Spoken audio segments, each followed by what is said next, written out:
we're a solid quarter of the way through the new year, right? January, February, we're April, 4 months That hurts in. a little bit, but yeah, I guess it is.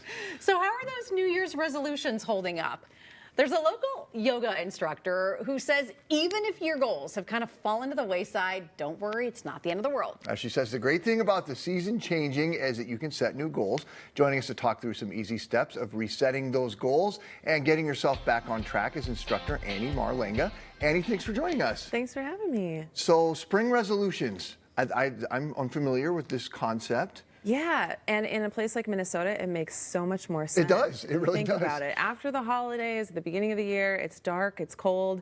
It's not a great time to set goals, actually. Especially if they're like working out goals. Absolutely. But if you think about the spring and the change of seasons, there's more light, there's more warmth. It's a much better time to think about different goals that you want to set for the rest of the year. So if people are looking at doing a reset, right, what are some of the tips to making spring goals so that you can be successful with them? Absolutely. So first step is to identify those goals. So whether you use yoga and meditation, visualization, what I would recommend to think about your goals, or something bigger like signing up for a retreat. I host those with a life coach, or even as simple as journaling to think about what that goal is first, something tangible.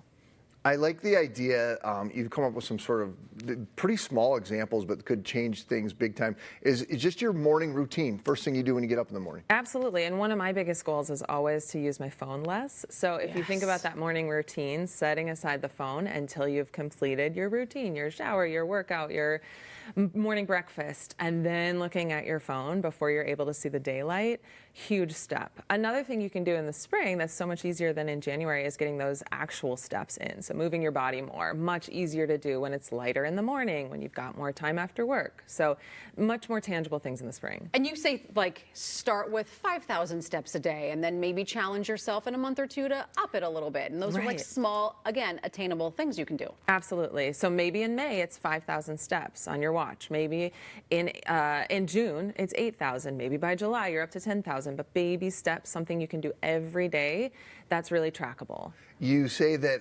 accountability is an important part of this. How can we hold ourselves more accountable? Absolutely. So finding a community, whether that's at work and at your home, with your friends, with your family. Maybe you do participate in one of those retreats where you form a community, a relationship with people that you're accountable with.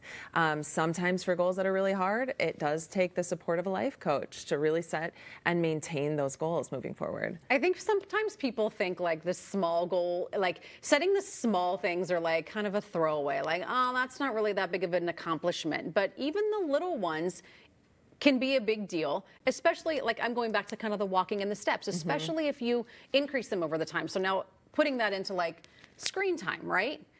We all get the weekly, you spend an average of 4 hours and 48 minutes on your phone every day. Like maybe your goal is to not pick up your phone the first thing you do when you get out of bed. Right, and by the end of the year, maybe you have progressed to something that really is achievable, rather than setting that huge goal at the beginning of the year, it lasting a month, and then you're done. Yeah, and it being daunting. Right, yep. That you're gonna fail. Sounds like you're a big believer in journaling. What are some of the benefits of journaling? Yeah, it's really that idea that you can visualize what you want out of your future. You can also Google guided meditations or visualizations where you really close your eyes and think about what you want. Sometimes it takes that quiet time where you're reflecting, whether it's with yoga, meditation, journaling, visualization, to think about what it really is that you want in the future. And I think your best support too in the spring is Mother Nature, right?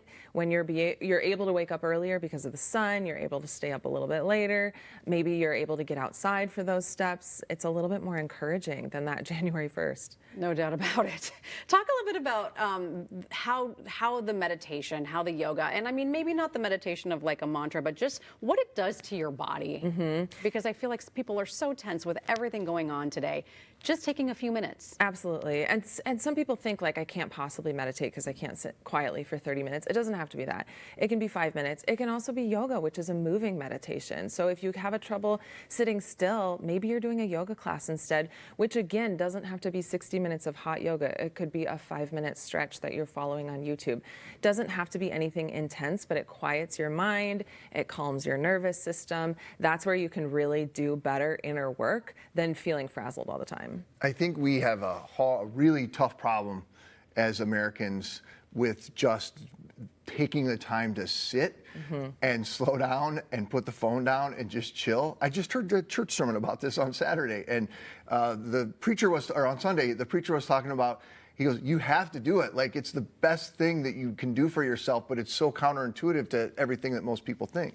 It is, but think about those times you do put your phone down and you're with your kids or your friends or your family, and afterwards you feel like you've had so much better of a time than when you were distracted by all the things you had going on. So we know it's important, it's just really hard to do. So baby steps. And I feel like there was a shift at a time. I feel like if you were a multitasker, it was viewed as a positive thing, and if you weren't, it was negative. But that multitasking has us cooking dinner, using our phone, talking to friends, and dealing with the kids. And now we're all just being told, take that step back, embrace what you're doing, engage in what you're doing, give it your focus, one thing at a time. Yeah, you know, I'm in my day job, I work remotely, and that's another complication, right? In this day and age, a lot of people work remotely, and it's really hard to turn off between family time and work time and all of the other things that we have to do. So finding that time to compartmentalize and do your daily, you know, practices, whether it's yoga, meditation, your morning routine, your journaling, is really, really important. Well, Annie, thanks for stopping by. Nice to meet you. You too. Folks, if you'd like to connect with Annie, head to minnesotalive.com. We'll put a link right there.